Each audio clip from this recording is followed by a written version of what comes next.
Hello दोस्तों, astro stock prediction में आपका स्वागत है। प्री मार्केट रिपोर्ट प्रस्तुत कर रहा हूँ। सुबह के लगभग 7 बजे है और आज है 26 जून 2025, यानी गुरुवार, मंथली एक्सपायरी का दिन, सबसे इम्पोर्टेंट दिन। सो आज कौन से लेवल्स, कौन सी न्यूज़, ट्रेडिंग की स्ट्रैटेजीज, कौन से सेक्टर्स इम्पोर्टेंट है, इन सभी के बारे में डिस्कस करेंगे। शुरू करने से पहले चैनल के डिस्क्रिप्शन बॉक्स में बिलो द टाइटल डिस्क्लेमर रखा है, इसको कृपया पढ़िए। यानी एज पर डिस्क्लेमर, ये एजुकेशनल प्रोग्राम है। इसके तहत जो भी मैं बोल रहा हूँ ये मेरी पर्सनल राय है, मेरी खुद की राय है। आपके प्रॉफिट या लॉस, लाभ या हानि के लिए मैं और मेरा चैनल जिम्मेदार नहीं रहेंगे, रिस्पॉन्सिबल नहीं रहेंगे। प्लीज़ नोट करके रखिए। मेरा एस्ट्रो स्टॉक प्रेडिक्शन चैनल केवल और केवल सिर्फ और सिर्फ यूट्यूब पे ही अवेलेबल है, बाकी कहीं भी नहीं। ये भी नोट कर रखिए। और किसी भी इन्वेस्टमेंट या ट्रेडिंग के पहले शेयर मार्केट में आप किसी अच्छे फाइनेंशियल एडवाइज़र से कंसल्ट कर सकते हो, एडवाइस ले सकते हो, ताकि आपको लॉस ना हो। चलिए दोस्तों, शुरू करेंगे। दोस्तों, संकेत फ्लैटिश टाइप आ रहे हैं। कल अमेरिकन मार्केट लगभग 100 पॉइंट यानी 100 पॉइंट माइनस में क्लोज हो गया और आज सुबह डाउ फ्यूचर्स लगभग 10-15 पॉइंट प्लस में चल रहा है, यानी टोटली फ्लैटिश चल रहा है। लेकिन एक अच्छी बात है, जापानीज मार्केट एशियन मार्केट में 350 पॉइंट प्लस में चल रहा है। ये एक अच्छी बात है हमारे लिए। प्लस ब्रेंट क्रूड ऑयल जो है, यानी तेल, वो अभी भी $68 के नीचे ट्रेड कर रहा है, $68 के नीचे कर रहा है ट्रेड। और ये जब तक $70 के ऊपर नहीं जाता है तब तक कोई डरने वाली बात नहीं है। $70 के ऊपर गया तो फिर $75 बहुत ही जल्दी आ सकता है। और जब तक ये $68 के नीचे है तो फिर $65 के आसपास जाने की कोशिश कर सकता है। सो ब्रेंट क्रूड ऑयल ठंडा है, सो कोई डरने वाली बात नहीं है। जब तक ये ब्रेंट क्रूड ऑयल ठंडा है तब तक रैली होती रहेगी मार्केट में, ठीक है। डॉलर इंडेक्स अभी भी 99 के नीचे है। डॉलर इंडेक्स स्ट्रांग नहीं हो रहा है दोस्तों, और इस कारण आईटी के स्टॉक्स तो बढ़ रहे हैं लेकिन इतना ज़्यादा नहीं बढ़ रहे। लेकिन मेटल के स्टॉक्स बढ़ सकते हैं, क्योंकि डॉलर इंडेक्स में कमी ये मेटल के स्टॉक्स के लिए अच्छी बात है। ये आपको ध्यान में रखना है। 10 साल की बॉन्ड यील्ड भी एज इट इज़ है, 4.25-30 के आसपास ही है, ज़्यादा कुछ फर्क नहीं पड़ा है उसमें। लेकिन डर का इंडेक्स जो है इंडिया में, इसमें बहुत फर्क पड़ा है। कल कल एक ही दिन में 5% गिरा और अभी 13 के नीचे भी आ गया है। और ये 13 के नीचे वाला जो डर का इंडेक्स है इंडिया में, वो बोल रहा है कि मार्केट में तेजी आ सकती है। ये जब तक 15 के ऊपर नहीं जाता है तब तक कोई डरने वाली बात नहीं है। ये एक अच्छी बात है। पुट कॉल रेशियो भी स्ट्रांग लग रहा है। पुट कॉल रेशियो 1.13 के आसपास पहुंचा है, 1.13 के पास पहुंचा है निफ्टी का। तो ये भी एक अच्छी बात है दोस्तों, पुट कॉल रेशियो निफ्टी का। और बैंक निफ्टी का भी एक के ऊपर है। सो पुट कॉल रेशियो जब तक ये एक के ऊपर रहता है तब तक मार्केट स्ट्रांग रहेगा। ये एक इंडिकेट कर रहा है, ये इंडिकेशंस है। मैं हमेशा इस एजुकेशनल चैनल के ऊपर आपको समझाता हूँ कि ये इंडिकेटर कैसा देखना है, उसका फ़ायदा कैसा लेना है। ये इंडिकेशंस है। पुट कॉल रेशियो एक के ऊपर रहता है तो मार्केट स्ट्रांग रहता है। डर का इंडेक्स कम होता है तो मार्केट स्ट्रांग होता है। डर का इंडेक्स, इंडिया विक्स बढ़ता है तो मार्केट नीचे आने का खतरा ज़्यादा होता है। डॉलर इंडेक्स ज़्यादा होता है तो आईटी के स्टॉक्स में बहुत बड़ी तेज़ी होती है। डॉलर इंडेक्स घटता है तो मेटल के स्टॉक्स में तेज़ी होती है। ये सब कुछ, लेकिन ये 10 में से 7 बार होता है। 3 बार कभी कभी गलत भी हो सकता है, क्योंकि क्या होता है कि ऑपरेटर्स को भली भांति पता चलता है कि ये इंडिकेटर्स है, इसके खिलाफ, इसके विपरीत भी किया जाता है कभी कभी जानबूझ के। लेकिन 10 में से 7 बार ये बहुत बार करेक्ट आता है। तो ये इंडिकेटर्स बहुत ही इंपॉर्टेंट होते हैं दोस्तों, ये आपको समझना चाहिए, ठीक है। कल एफआई ने, यानी फॉरेन इन्वेस्टर्स ने लगभग 2400 यानी 2400 करोड़ का माल कैश में सेल किया। यानी एफआई की सेलिंग कंटिन्यूस चालू है हमारे मार्केट में। और वही हमारा जो डीआई है, डोमेस्टिक इन्वेस्टर्स यानी म्यूचुअल फंड वाले, उन्होंने उतना ही क्वांटिटी यानी लगभग 2400 करोड़ का माल कैश में बाय किया। यानी लगभग मामला ठीक ठाक है। और कल हमारा मार्केट ज़बरदस्त तेजी में प्लस पे क्लोज हुआ। कल निफ्टी लगभग 200 पॉइंट यानी 200 पॉइंट प्लस में क्लोज हो गया।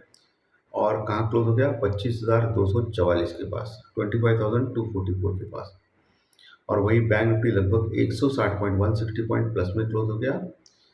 कहाँ क्लोज हो गया, 56,600 के ऊपर क्लोज हो गया, 56,612 के आसपास लगभग क्लोज हो गया, 56,612 के आसपास। सो आज क्या तेजी आगे बढ़ सकती है। आज कौन से क्लूज इंपॉर्टेंट है।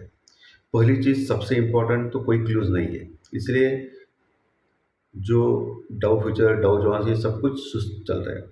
एशियन मार्केट प्लस में, इसका मतलब हम लोग प्लस में भी ओपन हो रहे हैं।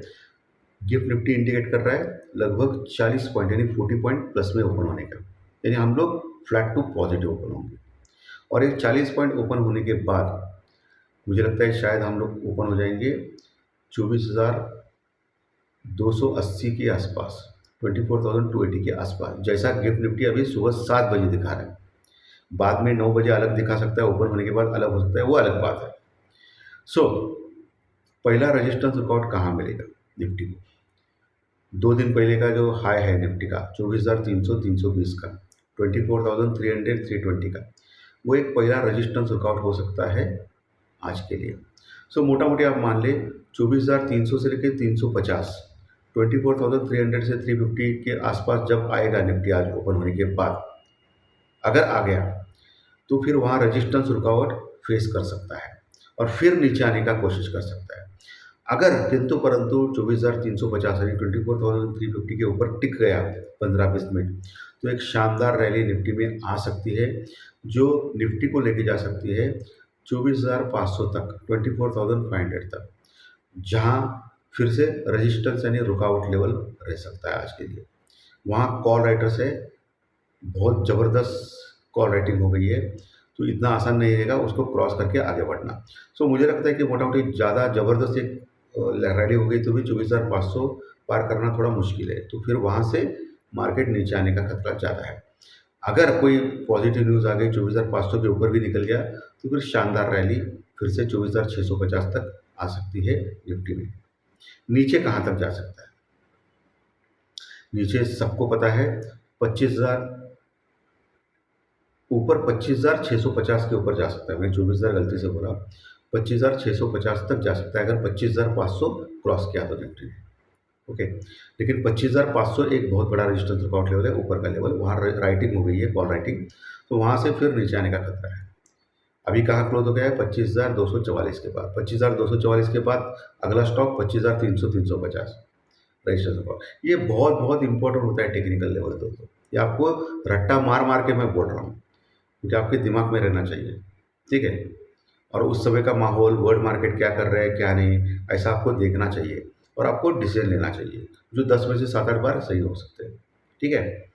तो ये लेवल्स और नीचे 25,000, 25,050 स्ट्रॉन्ग सपोर्ट, 25,000, 25,050 जहाँ अच्छी पुट राइटिंग है वहाँ से सपोर्ट ले सकता है अगर नीचे इनकेस गया तो निफ्टी।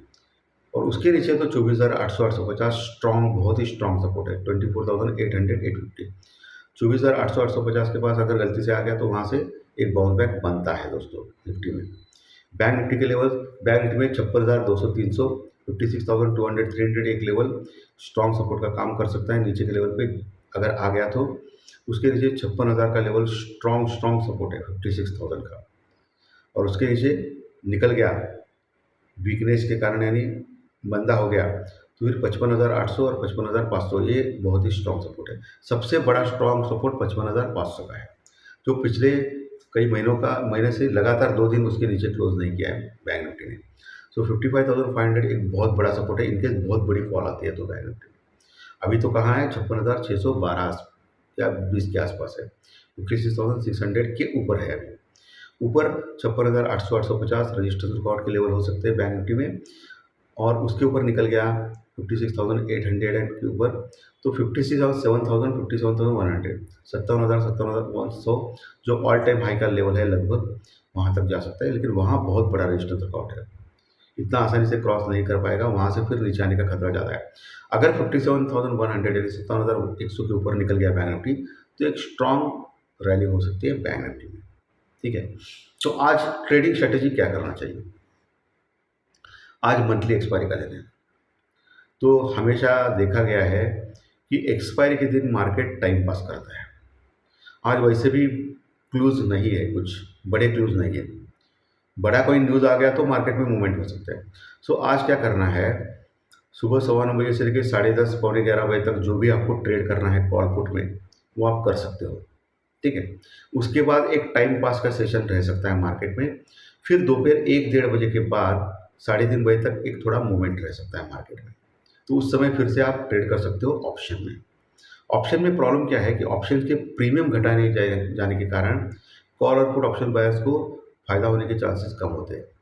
और ये ऑप्शन के प्रीमियम घटने के बाद कॉल और पुट ऑप्शन राइटर्स को फ़ायदा होता है। सो आज ऐसे आप ट्रेडिंग कर सकते हो। ओवरऑल बीच में टाइम पास का सेशन हो सकता है मार्केट में। लेकिन मैं हमेशा बोलता हूँ कि न्यूज़ के सामने टेक्निकल और डाटा की कोई औकात नहीं होती है। अगर न्यूज़ कोई बड़ी आ गई, अच्छी या बुरी, तो मार्केट में सब टेक्निकल लेवल ध्वस्त हो जाते हैं, यानी ख़त्म हो जाते हैं और मार्केट बहुत बड़ा मूवमेंट करता है। सो न्यूज़ आपको देखनी है। हमेशा अगर आपको ट्रेडिंग ये बिज़नेस करना है या ट्रेडिंग में आपको पैसा कमाना है, बाकी सब आपको ऑप्शन बंद है, तो आपको सिंसियरिटी से काम करना पड़ेगा। पहला तो पेशेंस, शांति से काम करना पड़ेगा। दूसरा सबसे इम्पोर्टेंट चीज़ मैंने जो ट्रेडिंग के टाइम बताए हैं ऑप्शंस के लिए, सिर्फ उस टाइमिंग में ज़्यादा से ज़्यादा फोकस करना पड़ेगा। तीसरी बात जो इंडिकेटर्स मैं समझाता हूँ, उस इंडिकेटर्स के ऊपर आपको ध्यान रखना है कि मार्केट क्या बोलना चाहता है। और चौथा, सब कुछ सभी कुछ सही है तो भी 10 में से 7 बार ही सही आएगा, क्योंकि ऑपरेटर्स या फॉरेन इन्वेस्टर्स या डोमेस्टिक इन्वेस्टर्स जिनके पास पैसों की ताकत होती है वो मार्केट को कभी भी अपनी ओर घुमा सकते हैं। चाहे मार्केट पॉजिटिव हो या तेजी, तो नीचे भी गिरा सकते हैं या नीचे से ऊपर भी गिरा आ सकता है।